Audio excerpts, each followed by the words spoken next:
एक सुंदर बगीचा था, फूलों की ताजगी से भरा हुआ। बगीचे के एक कोने में पेड़ पर नन्ही तितली का घर था। कुछ ही दिनों में उस घर से एक रंग बिरंगी तितली निकली।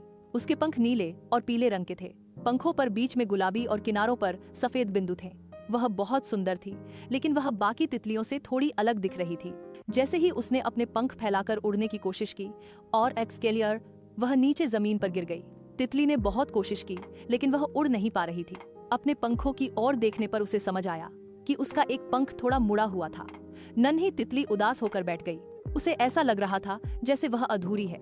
बाकी तितलियां इधर उधर उड़ रही थीं, कभी सूरजमुखी तो कभी गुलाब पर। नन्ही तितली ने अपनी माँ से पूछा, माँ, मैं क्यों नहीं उड़ सकती? माँ बोली, बेटा, तुम्हारे पंख थोड़े कमजोर हैं, लेकिन इसका मतलब यह नहीं कि तुम कोशिश ही मत करो। अगली सुबह तितली फिर से उड़ने की कोशिश में लग गई। वह जरा सी ऊपर उठती, फिर नीचे गिर जाती। हर बार गिरने पर वह फिर से खड़ी होती, लेकिन उसने हार नहीं मानी। एक दिन एक बूढ़ी तितली आई।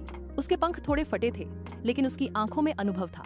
उसने नन्ही तितली को देखा और कहा, प्यारी बच्ची, अगर तुमने पंख पाए हैं तो उनका उद्देश्य जरूर होगा।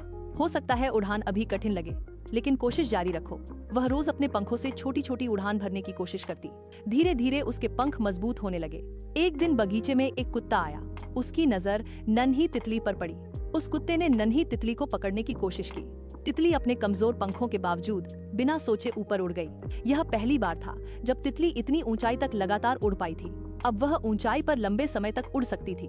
सब तितलियों ने मिलकर उसका नाम रखा, उम्मीद, क्योंकि उसने यह साबित कर दिया था कि उड़ान पंखों से नहीं, हौसलों से होती है। असफलता हमेशा अंत नहीं होती, वह एक नया आरंभ हो सकती है, अगर हम उससे सीख लें और आगे बढ़ें।